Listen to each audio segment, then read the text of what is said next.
Olá, queridos, a paz. Boa tarde. Boa tarde, pessoal do YouTube. Como vocês estão? Deus abençoe a todos. Vamos chegando. Hoje, dia 23 de outubro. Oi, mami. Dia 23 de outubro, Provérbios 23. Vamos almoçar, vamos nos alimentar da palavra do Senhor, que é a melhor comida. Não há melhor comida, melhor bebida do que essa. Oi, Dinda. Vamos chegando, vamos enviando aí para outras pessoas. E bora começar, que hoje tem coisa. Hoje tem comida para comer. Para quem gosta de comer muito, para quem gosta de fartura, banquete, hoje é dia. Então vamos começar. Pega aí seu papel e caneta, pega sua água, sua Bíblia e bora lá. Provérbios capítulo 23, versos 1 a 3. Quando você se assentar para comer com um governador, leve bem em conta quem está diante de você. Encoste uma faca na sua própria garganta se você é glutão. Não cobice os pratos deliciosos que ele serve, porque essa comida é enganadora. Que é isso, Camila? Que instrução é essa? Sim, a palavra está nos ensinando regras de etiqueta, de como nos portar à mesa, principalmente a mesa de autoridades, a mesa de líderes, mesas de pessoas relevantes, e também a nos tornarmos, nos convidando a nos tornar esse tipo de pessoa, né? E essa palavra aqui que tá aqui, ó, não cobice seus pratos deliciosos, os pratos deliciosos que ele serve, porque essa comida é enganadora. Essa palavra enganadora aqui está no sentido de armadilha, de teste, de prova, de uma isca para que você seja provado. Ele está ali te testando, porque ninguém que é convidado para se assentar à mesa de um rei, de um governador, de uma autoridade, é convidado à toa. Não é um evento que você corriqueiramente vai ser convidado a troco de nada, né? Normalmente, quando você é convidado por uma autoridade, por um rei, para se assentar à mesa, caso essa autoridade, esse governador, esse rei, queira ter algum tipo de relacionamento com você, ele não é uma pessoa qualquer, então ele precisa testar você, ele precisa provar você. Então, quando esse tipo de coisa acontece, né, é porque é um evento diferente, especial. Então você não pode se portar de qualquer maneira na presença de um rei, você não pode se portar de qualquer maneira na presença de uma autoridade. Então é um teste para saber se você é uma pessoa sensata, para saber se você é uma pessoa nobre, uma pessoa que tem domínio próprio à mesa, né? Uma forma de testar domínio próprio é ver como a pessoa se porta à mesa, se ela vai comer igual uma capivara, como a gente vê por aí, né? Ou se ela vai comer, se ela está comendo para se alimentar, para refazer as suas forças, como a gente vai ver aqui que a palavra diz, ou se ela está comendo para banquete, para festa, para se empanturrar de comida, né? Como se fosse uma capivara raivosa, comendo desesperadamente. Então, muito cuidado. Então, quando a palavra está falando aqui, né? Mete a faca na sua garganta se você é glutão, se modere, tenha domínio próprio para comer, porque você não está diante de qualquer pessoa, você está na presença de uma autoridade, você está na presença de um rei, de um governador. E quando a gente vê normalmente a mentalidade de uma pessoa, uma pessoa que tem mentalidade de escassez, né? Uma mentalidade, vamos botar assim, improdutiva, é aquela mentalidade do tipo, vai acabar, né? Eu lembro até do meu pastor contando sobre a filha dele, né? Que ele deu um pacote de, não lembro se foi um pacote de biscoito, alguma coisa assim pra filha, e aí depois ele pediu um biscoito daquele pacote pra ela, né? E ela escondeu e falou assim, não, vou acabar, com a boca cheia de biscoito, né? Porque não entendeu que quem deu foi o pai. E se o pai deu, ela pode dar à vontade, porque não vai acabar. O pai vai prover. E quando a gente vê uma pessoa com uma mentalidade de escassez, uma mentalidade improdutiva, uma mentalidade de miserável mesmo, normalmente esse tipo de pessoa, qual é o tipo de restaurante que esse tipo de pessoa vai escolher? Normalmente ele vai escolher rodízio, vai escolher lugares em que a comida vai ter em grande quantidade, baixa qualidade e preço barato. É ou não é verdade? E normalmente quando você vai ver uma pessoa com uma mentalidade de nobreza, uma mentalidade de riqueza, uma mentalidade, né, de um rei, de um nobre, ele vai escolher um lugar que é um ambiente mais bem frequentado, um ambiente com pouco barulho, né? Normalmente o ambiente de escassez é aquele ambiente barulhento, né? Muita gente falando, você não consegue nem ouvir seus pensamentos, quanto mais a pessoa que está do seu lado. E aí o nobre não, ele vai escolher um ambiente mais sofisticado, um ambiente que a comida normalmente é de uma qualidade altíssima, alta qualidade, pouca quantidade, mas de uma qualidade imensa, né? E que é um ambiente mais frequentado, mais bem frequentado, né? No sentido de pessoas nobres também, no sentido de pessoas que estão na mesma frequência, no mesmo entendimento, no mesmo nível de mentalidade. E você vai ver, inclusive, que isso é proposital. Normalmente esse tipo de ambiente, esse tipo de restaurante, os donos desses restaurantes utilizam o preço do seu serviço, o preço do seu alimento, ele normalmente é um valor mais alto, porque não só por conta do tipo de alimento que é servido ali naquele local, que é um alimento de altíssima qualidade, mas também para que eles possam, como é que eu vou dizer assim, restringir o ambiente, eles possam regular o ambiente no sentido de determinar através do preço e através do tipo de serviço qual é o público-alvo que eles querem atingir com aquele lugar. Então, isso é proposital, isso não é para definir somente preço de custo, né? Pobre que pensa normalmente no preço de custo. Qual é o custo que isso tem? Qual é... Não, o rico ele está pensando em investimento, o rico ele está pensando em desfrute, então ele vai entender o ambiente que ele está frequentando vai ser regulado pelo preço que está sendo pago. E não só pelo preço, mas como a gente viu, pelo tipo de comida, pela quantidade. Então, às vezes a pessoa é rica, às vezes a pessoa tem dinheiro, mas a mentalidade dela ainda é uma mentalidade pobre, uma mentalidade de escassez. Então ela também não vai gostar desse tipo de ambiente. Por quê? Porque ela quer um ambiente em que ela possa comer. Aí vai... Normalmente quando você vê um novo rico, alguém que é rico, mas tem a mentalidade de escassez, uma mentalidade de pobreza, você vai ver esse rico na churrascaria.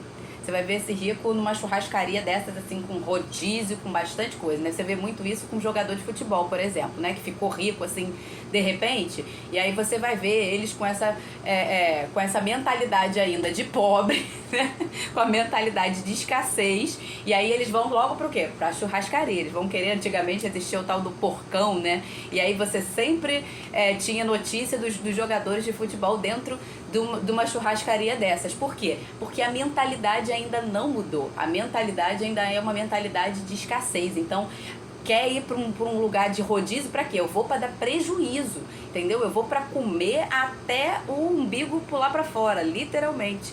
Então, essa é uma mentalidade que não é uma mentalidade de alguém que está apto a se sentar à mesa com um rei.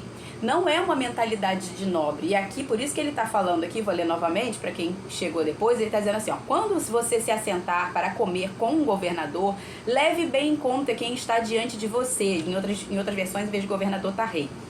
Encoste uma faca na sua própria garganta se você é glutão, né? Se você é propenso à glutonaria. Não cobice os pratos deliciosos que ele serve, porque essa comida é enganadora. E eu expliquei aqui que esse enganadora é no sentido de uma armadilha, é um teste para te provar, para saber se você tem domínio próprio, para saber se você é um nobre, para saber se você é uma pessoa que sabe se portar de uma maneira digna à mesa, porque senão você não é apto de ter um relacionamento com um rei. Como é que você vai andar com um rei se você se porta, como a gente falou aqui, como uma capivara? Não faz sentido, entende? Então a mentalidade, não basta você ter dinheiro, a sua mente precisa ser transformada, precisa ser renovada, ajustada a esse novo padrão de entendimento, tá? E a palavra glutonaria, inclusive, ela em algumas versões ela é traduzida, só para você ter uma noção, porque às vezes a gente brinca com isso, né? Tem inclusive aquele jargão, né, de que crente não bebe, mas come, que é uma beleza. E isso é uma desgraça. Esse tipo de fama, ela é uma fama ruim. Não pense que isso é uma coisa engraçada. E normalmente quando a gente faz brincadeira, é porque a gente tá querendo tirar o peso que aquilo ali de fato tem. A palavra fala que a glutonaria, em outras versões, está escrito como orgia ou imoralidade. Ela está enquadrada junto, por exemplo, com os pecados de cunho sexual, só para você ter uma noção. Por quê? Porque ela é um pecado contra o próprio corpo, assim como as imoralidades de imoralidades sexuais. A glutonaria, ela é uma imoralidade, ela é um pecado contra o corpo, porque o nosso corpo é templo do Espírito Santo. Então a gente não pode alimentar o nosso corpo de qualquer maneira, tá? Então essa mentalidade de glutonaria, ela é pecado, um pecado tão ruim quanto os de cunho sexual. Então a gente não pode ficar fazendo esse tipo de brincadeira, tirando o peso que tem a glutonaria. E eu não estou querendo dizer aqui que não há momentos para festas, que não há momentos para banquetes. É claro que há. E você vai ver isso, inclusive, na Bíblia, na própria palavra de Deus, você vai ver isso, né? Que há momentos que são para festa, que são para banquetes, que são para comer mesmo. O problema é quando a gente tem a mentalidade de que toda refeição é banquete, de que toda mesa que a gente senta diariamente é para banquete e não para nutrir o corpo. O alimento, ele é para nutrir o corpo. O alimento foi criado para o nosso corpo e não o nosso corpo para, como é que eu vou dizer? O alimento foi criado para nutrir o corpo e não para que a gente cobice o alimento, não é para que a gente coma emoção, entende? Em Eclesiastes 10, 16, 17... lembrei aqui que eu anotei a frase que eu queria. Era, você não vive para comer, você come para viver. Tá? Quem vive para comer é porque o alimento já passou para um estágio de idolatria. E aí isso é tão pecado quanto qualquer outro. Eclesiastes 10, 16 e 17 diz assim: ai do país cujo governante é imaturo, em outras versões vai estar criança, cujo governante é imaturo, e suas autoridades, em outras versões seus príncipes, né, o rei e seus príncipes, e suas autoridades se banqueteiam já de manhã todos os dias, ou seja, todo dia para eles é banquete, já começa já de manhã a glutonaria, o banquete, né, se refastelando. E aí ele continua: abençoado é o país cujo rei é nobre e maduro, e cujos príncipes comem na hora apropriada, para refazerem as suas forças e não para se empanturrar, para se embriagar. Então perceba, a palavra nos ensina até mesmo isso. As refeições diárias, o nosso sentar à mesa, mesmo que a gente esteja em comunhão com outras pessoas, a mesa ela foi criada por Deus para comunhão. Quando você vai ver lá no Antigo Testamento, né, Deus dando ordem para se fazer a mesa, como que era feito, essa mesa era uma mesa feita para a comunhão, para que nós tivéssemos relacionamentos uns com os outros. Então a mesa é para isso, tanto a mesa diária com a nossa própria família, quando a gente recebe visitas, tá? Mas há momentos em que é para banquete, há momentos em que é para festa, e esses momentos, né, que não serão a regra, serão a exceção. É óbvio que você vai comer mais, porque vai ter uma quantidade de comida maior, você está ali no momento de alegria, de festa. Então, é legítimo que isso aconteça, mas o que não pode é a sua mentalidade diária de achar que todo dia é para banquete. Isso é uma mentalidade imatura, como a gente acabou de ver aqui, né? É uma pessoa que demonstra imaturidade, falta de domínio próprio, que está escravo dos prazeres. Então, ele acha que tudo vamos comer. Não pode ser assim. Isso não é uma mentalidade de um nobre. Então a gente precisa renovar a nossa mentalidade, renovar o nosso entendimento para que a gente possa se portar de modo digno como reis que nós somos. E isso que a gente precisa ter um entendimento. Em Cristo, nós nos tornamos reis e sacerdotes, reis e rainhas, sacerdotes e sacerdotisas do Senhor. Nós estamos ocupando uma posição. Deus, ele não é rei de escravos. Deus, ele não é rei de mendigos. Deus, ele não é rei de escassos. Deus, ele é rei de reis. A palavra fala que ele é o rei dos reis. Por quê? Porque aqueles filhos que se tornam maduros vão governar com ele. Se tornarão também igualmente reis. Então nós somos filhos de um rei. Mas existem os filhos imaturos e existem os filhos maduros, mas somente os filhos maduros é que vão governar. Então a gente precisa constantemente renovar a nossa mente para sair dessa condição de imaturidade, que é legítima quando a gente ainda é um novo na fé, para uma posição de maturidade espiritual. E a forma como a gente se alimenta vai demonstrar isso. É um teste, é uma prova para a gente entender que a nossa posição é de nobreza e não de escassez e não de imaturidade, tá? E o diabo, ele tem usado a comida, e não é de hoje, ele tem usado, talvez eu acho que hoje, de uma maneira muito mais intensa. Mas se você for ver na Bíblia, o diabo sempre usou a comida como uma arma para tentar, assim como ele usa qualquer outro tipo de tentação de imoralidade, mas você vai ver muitas vezes a comida sendo usada para tirar a pessoa desse lugar de proteção, desse lugar de maturidade, desse lugar de bênção. O diabo, ele fez isso várias vezes, né? Um exemplo é o exemplo de Esaú, por exemplo. Seu irmão, Esaú e Jacó, que eram irmãos gêmeos, sendo que Esaú nasceu primeiro ali, alguns segundos antes de Jacó, mas que Deus já sabia que Esaú iria rejeitar o seu direito, a sua bênção da primogenitura. Então, por isso, a bênção já estava sobre Jacó, o que não era normal, porque a bênção havia de estar sempre para o primogênito. A bênção principal era sempre dada ao primogênito, até hoje, né? A bênção da primogenitura. Então, o primogênito, ele recebia uma bênção maior, uma porção maior da herança. E eu digo ainda até hoje, porque espiritualmente, apesar de no natural, nas nossas leis naturais não serem assim, mas espiritualmente Deus não mudou, tá? Permanece dessa forma. O primogênito, ele tem a bênção da primogenitura, é uma bênção, uma porção maior, tá? E louvado seja Deus por isso, agradeça ao Senhor por isso. Eu louvo a Deus pela primogênita da nossa família, minha irmã Monique.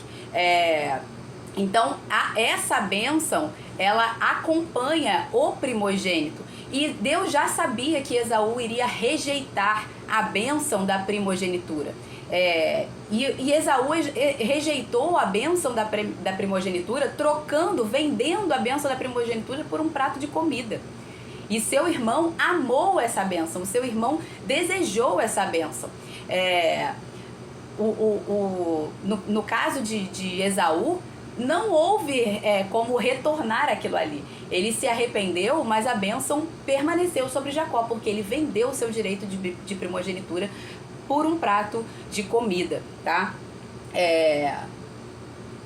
Deixa eu só retomar aqui que eu falei que a bênção da primogenitura continua até hoje, né? E eu falei que eu louvo a Deus pela vida da minha irmã. Mas a bênção da primogenitura está hoje sobre o primogênito. Quem é o primogênito entre os irmãos? É Jesus. Jesus é o primogênito entre os irmãos. Espiritualmente, ele é o único primogênito, tá? Mas eu tô falando aqui em honra espiritualmente, porque eu creio também que essa bênção da primogenitura dentro de uma família também recai sobre o primeiro, tá bom? Então tá, basta ver quantos episódios relacionados à Bíblia. Eu falei aqui do episódio de Esaú, esse é um exemplo. O episódio o povo de Israel, por exemplo, murmurou contra Deus por causa da comida, porque eles queriam alimento. Então eles diziam que lá onde eles eram os escravos, os alimentos eram melhores, e tinham as cebolas, e tinham não sei o que, tinham os melões. Então eles começaram a murmurar contra Deus por causa da comida. Deixa eu ver se eu anotei mais um exemplo aqui. Tem o exemplo do próprio Jesus. Jesus foi tentado no deserto com comida. Satanás tentou Jesus oferecendo a ele pão quando ele estava em um jejum, né? Se tu és filho de Deus, manda que essas pedras se transformem em pães. Então Satanás também tentou nessa área do alimento o próprio Jesus Cristo. Lá em 2 Reis, capítulo 4, verso 38 a 41, presta Tenha atenção nesse texto aqui. 2 Reis, capítulo 4. Estou no lugar certo? Tô. Versículo 38 a 41. Diz assim: Eliseu voltou para Gilgal. Havia fome naquela terra. Quando os discípulos dos profetas estavam sentados diante dele, Eliseu disse a seu servo: Ponha a panela grande no fogo e faça um cozido para os discípulos dos profetas. Então, um deles saiu para o campo a fim de apanhar ervas. Ele achou uma trepadeira silvestre e, colhendo os frutos, encheu a sua capa com eles. Voltou para casa, cortou os frutos em pedaços e os pôs na panela, mesmo sem saber o que eram.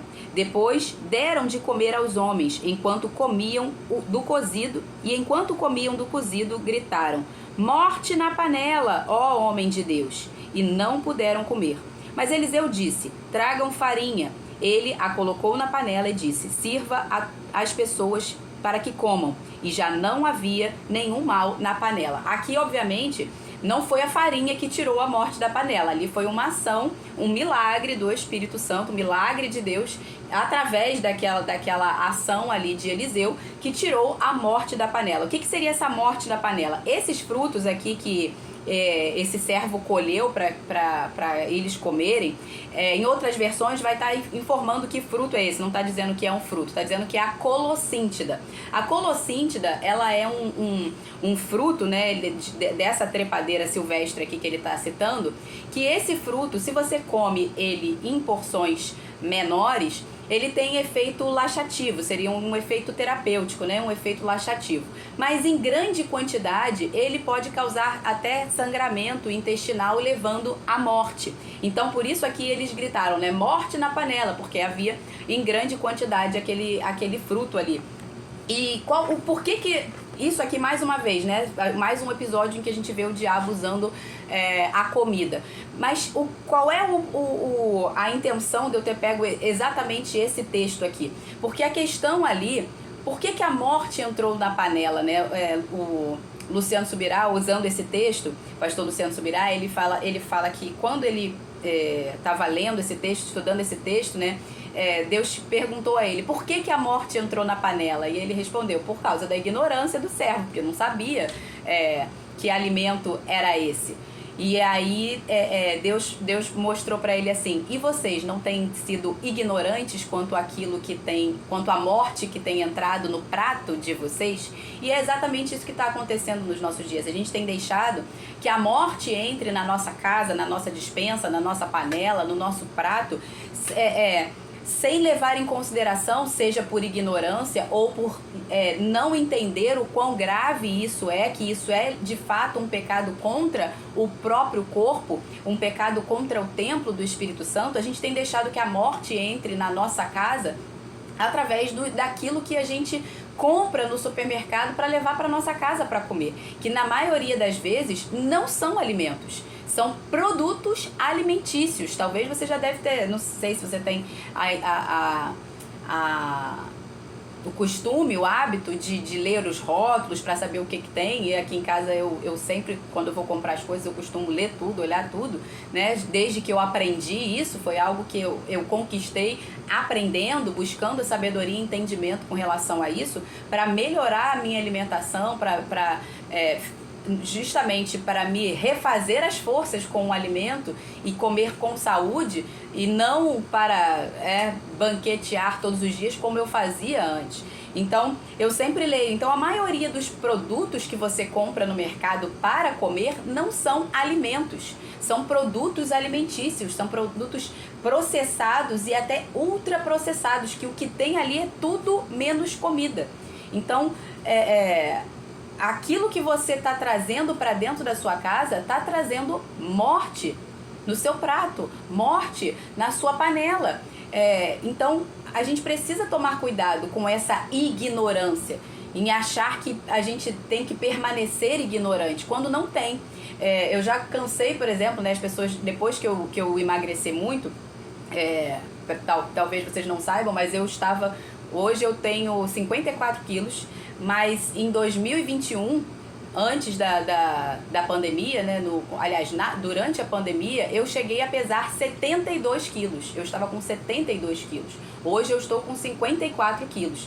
Desde que da pandemia, eu sempre tive o hábito, né? Não só por causa da pandemia, mas em tudo. Eu sempre tive o hábito assim, se eu estiver doente, eu vou lá e vou pesquisar quais são os alimentos que eu preciso comer para isso aqui especificamente que eu estou tendo. Eu sempre tive o hábito de buscar conhecimento, né? Como eu já falei aqui, se eu estiver passando por um problema relacionado a finanças, eu vou estudar tudo sobre finanças.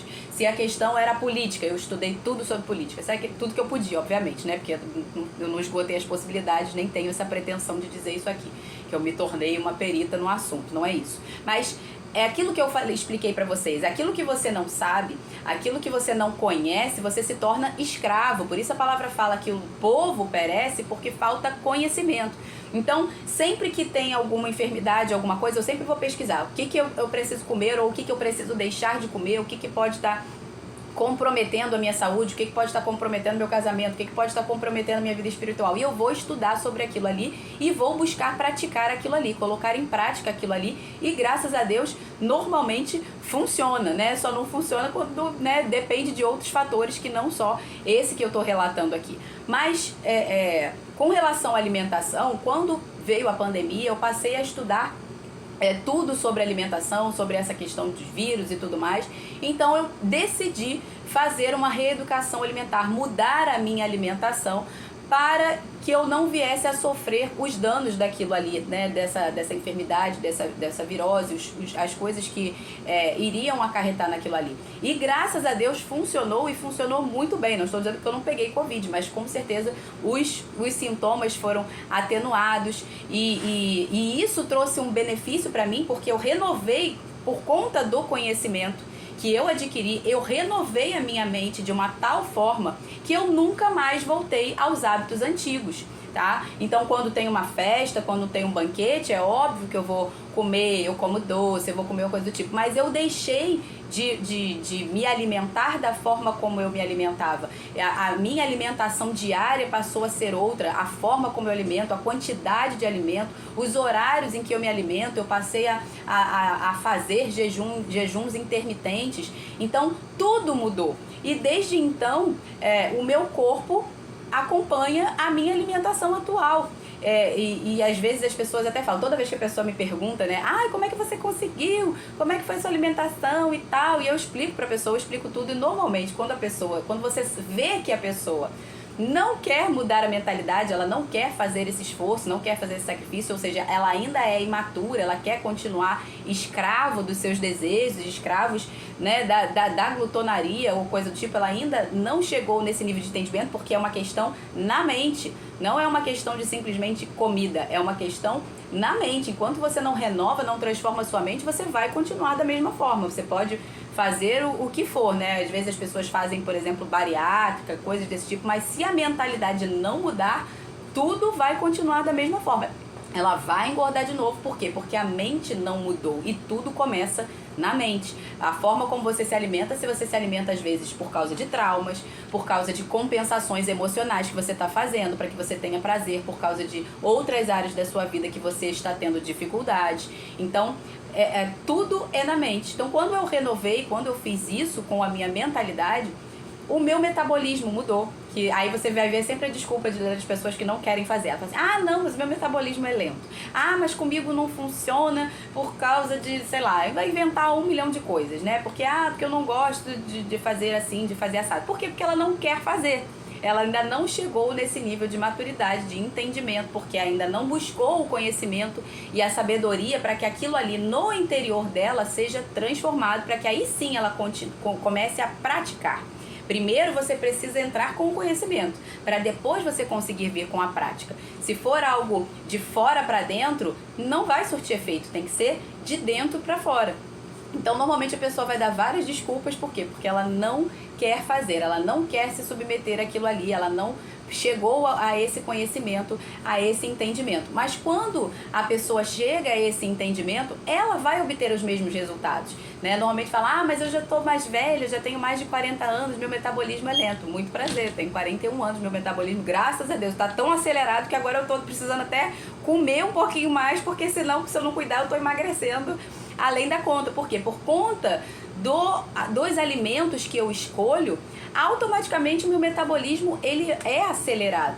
Mas quando você escolhe alimentos que vão te dar rápidas respostas de insulina, de açúcar, de picos de glicose, de coisas desse tipo, o seu organismo vai ficando preguiçoso, porque ele já tem respostas rápidas sempre. Então ele vai ficando preguiçoso e o seu metabolismo vai desacelerando. Mas quando você tem uma alimentação onde as respostas são mais lentas para o seu organismo, você tem que processar aquilo ali em mais tempo, você demora mais a sentir fome, o seu metabolismo vai automaticamente acelerando e os resultados vão vir, tá? Então, não fica dando desculpa, busca conhecimento para que a sua mente seja renovada, porque é possível, para que você tire a morte da sua panela, para que você deixe de colocar na sua panela, na sua geladeira, alimentos que vão trazer morte de fato, né? O que vai trazer morte de fato? Alimentos que você olhar o rótulo desses alimentos é cheio de corante,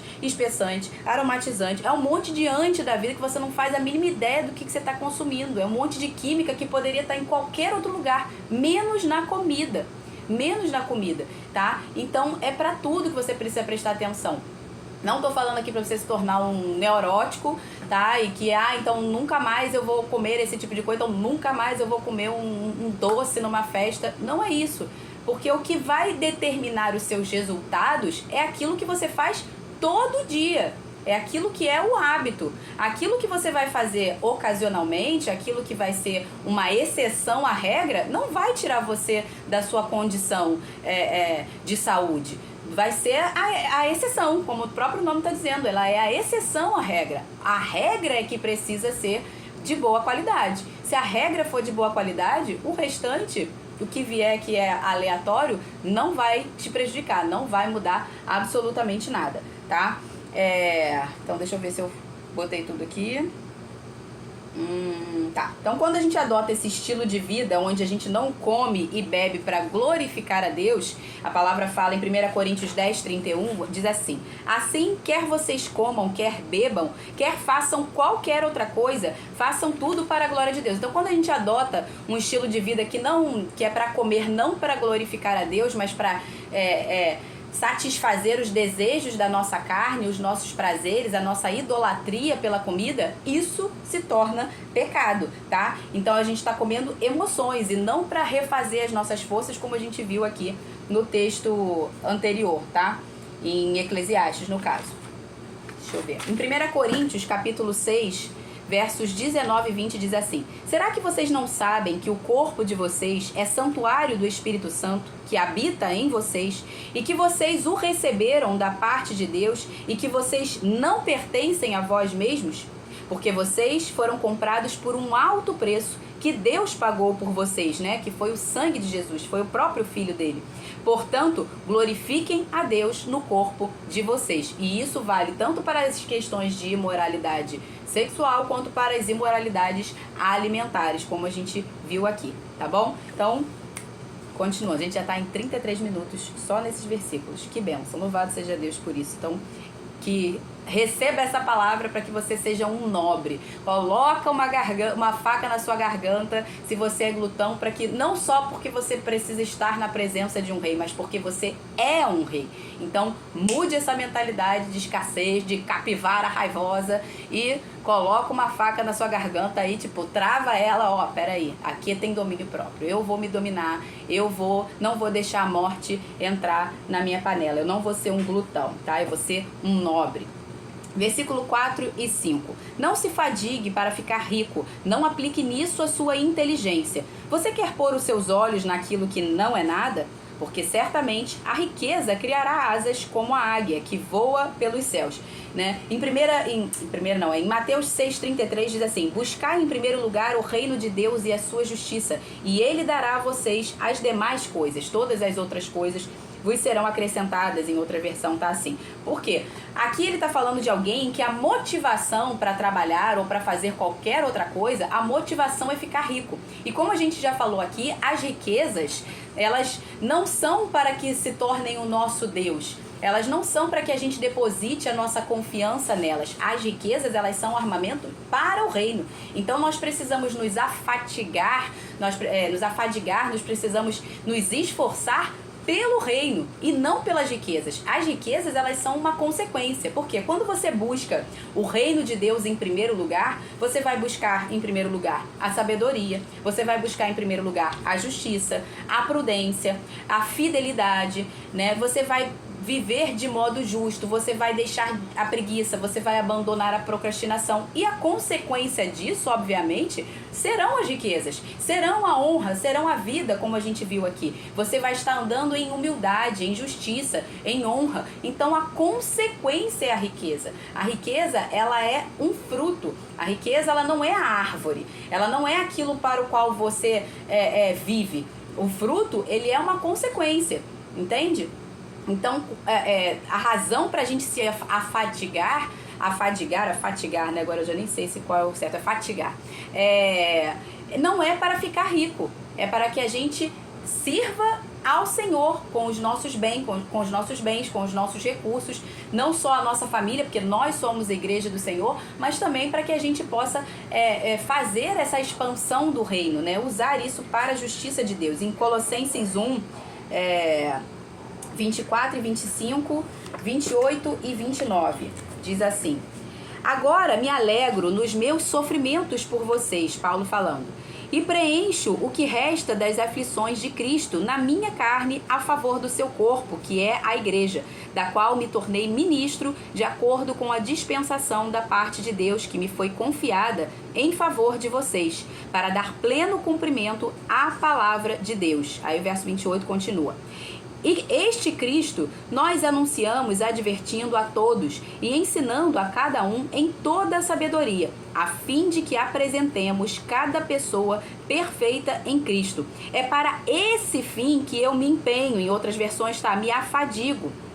É para esse fim que eu me afadigo. Onde é que eu tô aqui? Esforçando-me o mais possível segundo o poder de Cristo que opera poderosamente em mim. Então é para isso que nós nos afadigamos. Não é para as riquezas. As riquezas, elas serão consequências. Nós nos afadigamos para o reino, tá? Nós não corremos atrás das bênçãos, são as bênçãos que correm até nós quando nós estamos andando de acordo com a justiça do reino. Lá em Deuteronômio 28, depois você lê lá, que eu não vou ler, mas vale a pena a leitura, você vê que as bênçãos correm atrás daqueles que obedecem. Aqueles que andam em obediência, fazendo aquilo que foram chamados para fazer, que é o ministério da reconciliação, como Paulo está dizendo aqui nesse texto que a gente acabou de ler, esses serão recompensados com riquezas, com honra, com vida, tá? Porque estão sendo obedientes.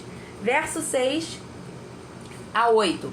Não coma o pão do invejoso, nem cobice os seus pratos deliciosos, porque como imagina em sua alma, assim ele é. Ele diz, coma e beba, mas não está sendo sincero. Você vomitará o bocado que comeu e terá desperdiçado as palavras amáveis que falou. Esse invejoso aqui, em outras versões você vai ver como miserável, avarento, egoísta, homem de olhos maus e interesseiro, tá? Então, esse termo invejoso aqui abrange todo esse sentido. Na versão CEV tá escrito assim, esse mesmo texto: não aceite um convite para comer a comida de uma pessoa egoísta, não importa quão boa essa seja.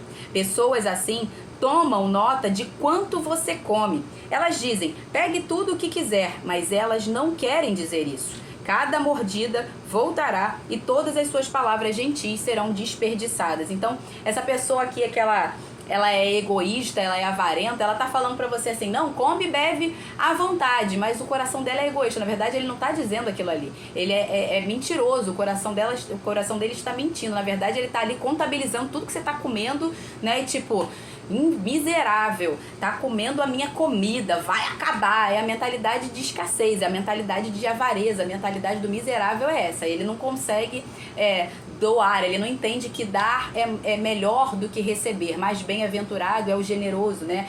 Do que pode dar do que receber. Então ele fica ali fazendo conta. Ai, tá comendo, tá acabando. Essa é a mentalidade do escasso, do avarento, do miserável, tá? Versículo 9. Não fale com um tolo, porque ele desprezará a sabedoria das suas palavras. Como a gente já viu aqui, o tolo despreza a si mesmo. Então, quanto mais ao próximo, ele vai desprezar as suas palavras. Verso 10 e 11. Não remova os marcos antigos, nem entre nos campos dos órfãos, porque o Redentor deles é forte e defenderá a causa de vocês. A gente falou ontem sobre isso, né? Sobre essa questão dos marcos, que eles delimitam uma propriedade privada. Mas da mesma forma que a palavra fala com relação a essa propriedade privada no natural, para que não se removam os marcos antigos, né, para que você não invada a propriedade dos outros, espiritualmente a palavra fala que nós somos povo de propriedade exclusiva de Deus. E Deus, ele estabeleceu marcos, ele estabeleceu princípios, valores para nós, para que por nossa causa, para que ele nos defendesse. Então, quando ele estabelece esses princípios para que a gente ande nele, e quando nós cumprimos esse princípio, nós temos esse redentor que nos defende. Quando a gente anda dentro desses princípios, desses marcos que ele estabeleceu, esses valores, esses limites que ele estabeleceu, nós temos o nosso redentor que nos defende, que não vai permitir que o inimigo invada esses limites, invada esses marcos que foram estabelecidos por ele. Mas quando nós não andamos dentro desses princípios, quando somos nós que removemos esses marcos, nós estamos dando legalidade para o inimigo vir e invadir, para o inimigo vir e fazer uma devassa, para destruir, para roubar, para matar, para fazer aquilo que precisa. Então, entenda que os princípios e os valores estabelecidos por Deus é porque nós somos povo de propriedade exclusiva dele. Então, ele está fazendo isso para nos cercar, no sentido de nos proteger, para não permitir que o inimigo venha e invada e faça uma desossa, uma devassa na nossa vida, tá? Então não remova os marcos antigos, não autorize o inimigo a atacar você, permaneça dentro do fiel, do parâmetro estabelecido por Deus, tá? Dos princípios da palavra de Deus, não mude isso. Porque diante de Deus isso não vai mudar, isso só vai mudar para você no sentido de trazer uma falta de proteção, uma vulnerabilidade para a sua vida, tá? Versículo 12. Aplique o seu coração ao ensino e os seus ouvidos às palavras do conhecimento, né? Como a gente viu agora na explicação aqui dos versículos 4 e 5, tá? Você precisa aplicar o seu ensino à sabedoria e não às riquezas, tá bom? Versículo 13 a 16. Não deixe a criança sem disciplina, porque se você a castigar com a vara, ela não morrerá. Você a castigará com a vara e livrará a alma dela do inferno.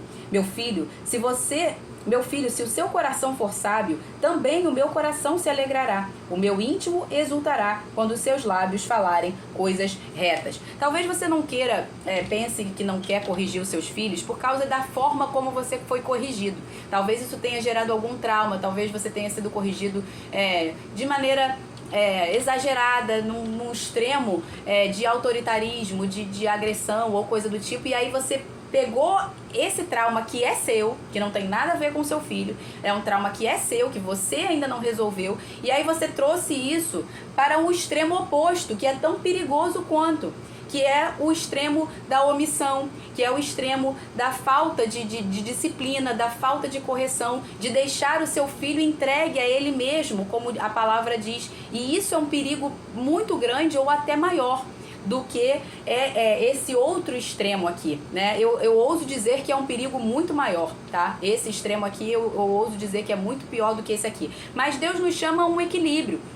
Então, você precisa sim corrigir o seu filho de maneira equilibrada. Você precisa entender que o seu filho não é o seu amiguinho, ele não é o seu coleguinha. Você tá ali para ser pai, você tá ali para ser mãe, para estabelecer princípios, valores, como a gente acabou de falar aqui, marcos, limites claros, e que ele entenda que se ele ultrapassar esses limites enquanto ele ainda é criança, ele será corrigido. E essa correção é como uma doutrinação mesmo. É como o domar dele, no sentido de, olha, se você passar, a consequência vai ser essa, para que ele entenda. Então é como se você estivesse dando a consequência para ele, que no futuro, se ele não entender que aquilo ali tem consequências, essa consequência vai vir de outros que não vão ter a mesma misericórdia que você na hora de corrigir.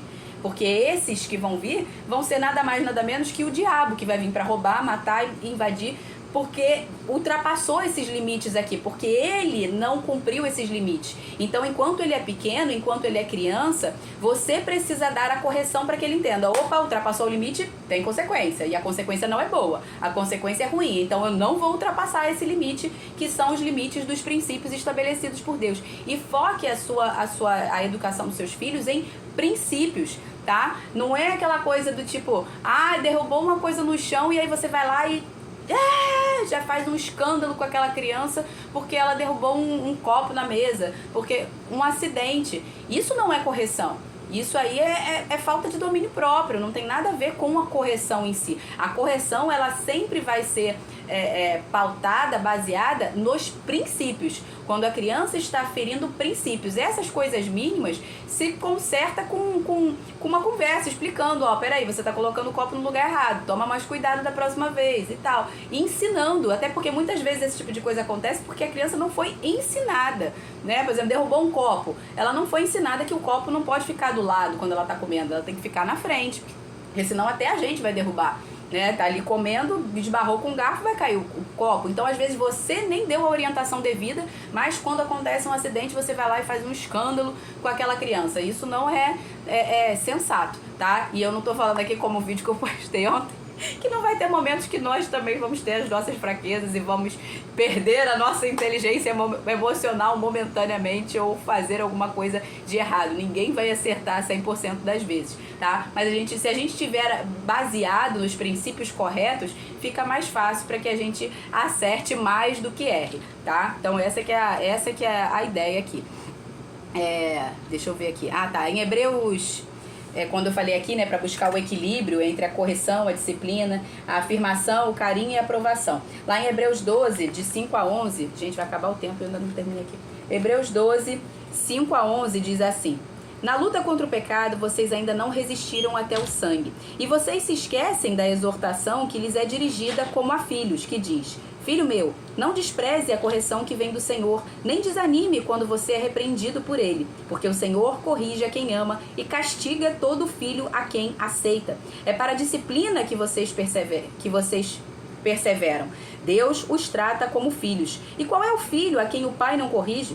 Mas se estão sem correção, sem essa correção, da qual todos se tornaram participantes, ou seja, a partir do momento que você recebeu a Cristo e se tornou filho, você também se tornou participante da correção, tá? Da qual todos se tornaram participantes, então vocês são bastardos e não filhos. Se vocês estiverem sem correção, vocês não são filhos, vocês são bastardos.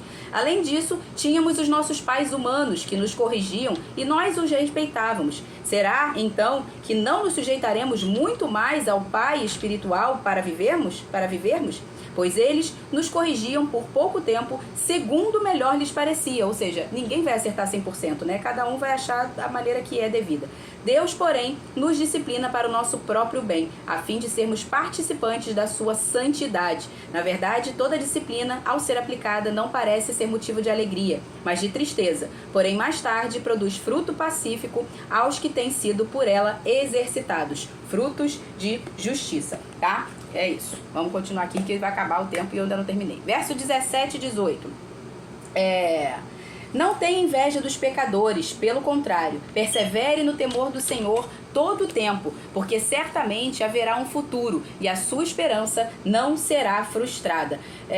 No Salmo 73, por exemplo, depois vocês leiam lá e eu não vou ler, vemos que Asaf invejou os maus, ele invejou os perversos, mas depois, quando ele viu qual seria o fim dos maus, ele entendeu, opa, peraí, não tem nada aqui para eu invejar, o fim deles não vai ser bom. Então, não tenha inveja dos maus. Continue dentro dos princípios e valores estabelecidos por Deus para você. Seja uma pessoa justa, uma pessoa correta, tá? E você vai receber aquilo que é devido, as recompensas que são devidas ao justo. Verso 19 a 21. Escute, meu filho, e seja sábio.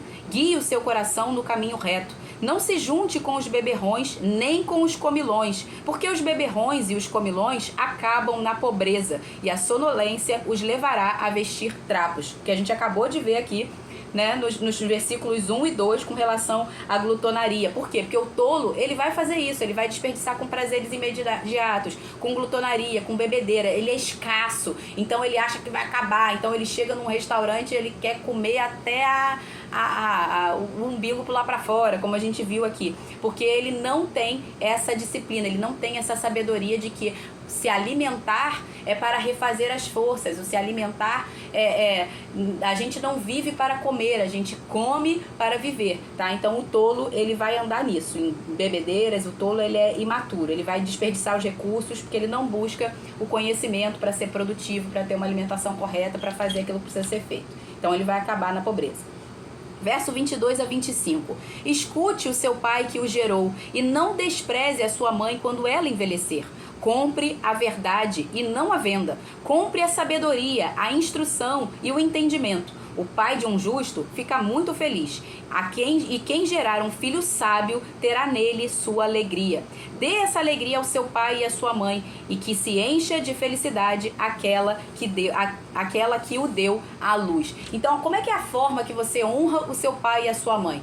Buscando a sabedoria, se tornando mais sábios do que eles foram, porque talvez eles, no momento em que eles viveram, não tiveram acesso, não tiveram o mesmo entendimento, não foram criados da forma como eles criaram você. Então eles te criaram de uma forma melhor que os pais dele, normalmente, né? É assim que acontece, mas infelizmente existem exceções. Normalmente a gente sempre tenta fazer melhor do que os nossos pais fizeram conosco. Essa deveria ser a regra, né? Você tentar ser melhor, ver aquilo que não funcionou, ressignificar, entender que eles deram o melhor, que eles deram daquilo que eles tinham, né? Às vezes o seu pai e sua mãe não foram pessoas que como é que eu vou dizer? Que expressavam o amor deles da forma como eles gostariam, mas porque eles receberam isso. Então é como se nós tivéssemos sido vítimas de outras vítimas. Sabe como é que funciona? Por quê? Porque eles também não receberam aquilo. Então, compreenda eles. Não seja julgadora, no sentido de... Quando eu falo aqui, né, que a gente julga todas as coisas, e que justamente porque a boca fala do que está cheio o coração, então como a gente julgar as coisas, esse julgar que eu falo aqui, que talvez eu não tenha me feito entender da maneira correta, é no sentido de discernir. Tá? É no sentido de ter discernimento. Então, mas a palavra fala para que você não julgue, para você não ser julgado. Esse julgar que ele está falando, não julgueis para não ser julgado, já não é simplesmente no sentido de discernimento, é no sentido de você imputar uma condenação, de você se tornar o juiz daquela pessoa e achar que por conta dela ter feito isso, ela merece tal e tal condenação, como se eu nunca faria isso. Então isso é julgar no sentido de se tornar juiz. Isso a palavra fala para que a gente não faça. Ok? A gente consegue julgar no sentido de discernir, ter discernimento, o que há no coração de uma pessoa. Até a criança se dá a entender. Lembra que a gente falou nas lives anteriores? Então a gente consegue julgar no sentido de discernir. E a gente precisa julgar todas as coisas no sentido de discernir. Mas o julgar no sentido de condenar, o julgar no sentido de se tornar juiz, não. Isso é somente devido ao Senhor. É devido a Ele, isso é um papel dele, não nosso. E quando a gente se coloca nessa posição, a gente está se colocando no lugar do próprio Deus, ok? Então, não faça isso, não condene. Então, você pode discernir, julgar o que há no coração dos seus pais, o porquê que eles agiram dessa forma, porém, não condene. Aceite-os como eles são, entendendo que aquilo que eles deram foi o melhor que eles puderam, dentro das condições que eles receberam dos pais deles. E, por consequência, os seus pais a mesma coisa. Deram a eles aquilo que melhor lhes parecia de acordo com o que os seus pais lhe deram. Então a tendência é que cada geração tente fazer o melhor e não o pior. Mas infelizmente muitas pessoas não ressignificam os seus traumas e acabam, em vez de tentar melhorar aquilo que seus pais deram, acabam indo, como a gente acabou de ver aqui, ou para um extremo oposto da omissão, o que faz com que essa criança fique pior, ou continue o mesmo processo de traumas, de agressões, de coisas ruins, né? Estabelecendo naquela família um padrão ruim, tá bom? Então, entenda isso, honrar o seu pai e sua mãe é você ir além do que eles foram. A palavra fala que os filhos são como flechas na mão do guerreiro. Então a flecha a gente impulsiona para que eles vão além de nós. Então o desejo de todo pai e de toda mãe é que os filhos sejam bem-sucedidos, muito mais bem-sucedidos do que eles foram. Então quer honrar o seu pai e sua mãe? Obedeça no sentido de honrar aquilo que eles te deram. Não significa que você vai continuar sendo submisso a eles para sempre. Não. A palavra fala que depois que você casa, você deixa pai e mãe. Você não é mais submisso a eles, tá? Mas se você quer honrar a eles, seja melhor. Vá além do que eles foram. Conserte aquilo que foi feito. Não permita que os traumas que foram feitos em você passe adiante para a próxima geração. Não. Faça com que a próxima geração seja mais bem-sucedida, seja melhor ainda. Então não passe adiante os traumas, passe adiante as bênçãos que eles te deram e melhore isso, transforme, impulsione em coisas melhores para que eles possam ir além de você, tá? Isso é honrar pai e mãe. Eles vão se sentir honrados vendo seus filhos indo além, vendo seus filhos serem mais sábios do que eles, terem mais entendimento do que eles, tá bom? Versículo 26 a 35. Agora eu vou encerrar aqui, falta 5 minutos. 26 não, perdão. Eu li até o 25. 26 a 35. Meu filho, preste bem atenção no que eu digo, e que os seus olhos se agradem dos meus caminhos, pois uma prostituta é como uma cova profunda, a mulher estranha é como um poço estreito. Como assaltante, ela fica à espreita e multiplica entre os homens os infiéis. Para quem são os ais? Para quem são os pesares? Para quem são as rixas? Para quem são as queixas? Para quem são os ferimentos sem motivo? E para quem são os olhos vermelhos? Para os que se demoram em beber vinho, para os que andam buscando bebida misturada. Não olhe para o vinho quando se mostra vermelho, quando resplandece no copo e desce suavemente, pois no fim morderá como a cobra e picará como a víbora. Os seus olhos verão coisas esquisitas, o seu coração o levará a dizer coisas perversas. Você será como o que se deita no meio do mar e como o que se deita no alto do mastro do navio. Você dirá: fui espancado, mas não doeu. Bateram em mim, mas eu não senti nada. Quando vou despertar? Então voltarei a beber. Olha que tolice. Aqui ele está falando da pessoa tola. A pessoa que ela cai nas tentações. Lembrando que eu já falei aqui a diferença de cair na tentação e ser tentado.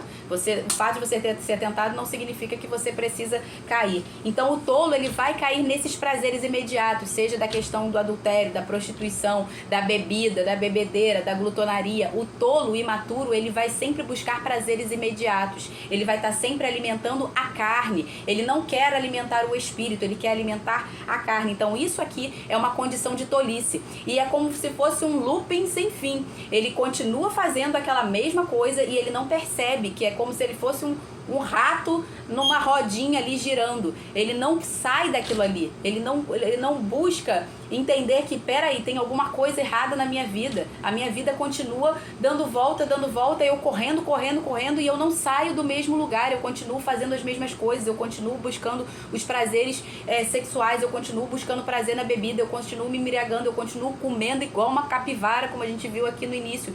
E a vida não sai do lugar. Eu não tô fazendo coisas diferentes, eu não tô buscando estar com amizades que me levem para lugares melhores, para condições melhores. Eu tô sempre andando com gente que só me puxa para baixo, com gente que só fala aquilo que eu quero ouvir, com gente que não me confronta. Você tem que andar com gente que te confronta. Amigo de verdade vai confrontar você e vai falar: olha, isso tá errado, isso tá levando você para um caminho de morte, isso não vai dar bom, isso vai dar morte. Você tem que andar com gente que te confronta, com gente que quer fazer você subir, e não gente que quer você junto com eles lá, porque o inferno sempre quer companhia. O diabo, ele sempre quer companhia. O propósito do diabo é fazer com que você receba a mesma condenação que ele, para ele ter companhia no inferno. Então ele vai fazer você andar como ele. Então sempre que você estiver nos vícios, você pode ter certeza. Se você não tem dinheiro para pagar o vício da sua bebida, sempre vai ter alguém para pagar para você. Vai ou não vai? Fala a verdade. Vai ou não vai ter sempre alguém para pagar para você o vício da bebida, o vício do jogo, o vício da prostituição? Porque o diabo, ele sempre vai financiar aquilo que te leva para o inferno. Não se engane. Se tem alguém financiando para você aquilo que não é bom, esse caminho é de morte. esse caminho vai levar para o inferno. Enquanto você não se der conta disso e não sair disso, não fugir desse looping que está a sua vida, você vai caminhar gradativamente para o inferno. E sem pensar, sem entender, porque ele está falando aqui, ó, fui espancado e eu não senti nada. Você não está nem sentindo nada porque a sua carne está anestesiada. A sua carne já está cauterizada. Sabe quando cauteriza a pele? Quando tem uma queimadura e depois aquilo ali vira uma cicatriz? Se você passar a mão, você não vai sentir nada. Por quê? Porque foi cauterizado, perdeu a sensibilidade. Você já não faz ideia mais de onde a sua vida está indo. Você precisa gritar, correr, pedir ajuda, falar: Senhor, me tira daqui, me socorre, e fugir da aparência do mal. Gente, faltam 25 segundos, eu vou encerrar aqui, tá? Vou orar rapidamente. Pai, muito obrigado, Senhor, que essa palavra não seja roubada, que o inimigo não roube essa palavra, Pai, mas que ela venha frutificar, Senhor, na nossa vida e trazer resultados na nossa alimentação, na nossa mente, nosso corpo, nosso espírito, nos nossos relacionamentos. Em nome de Jesus, amém. 5, 4, 3, 2, 1. Um beijo, gente. Até amanhã. Provérbios 24. Deus abençoe. Tchau. Tchau, pessoal do YouTube.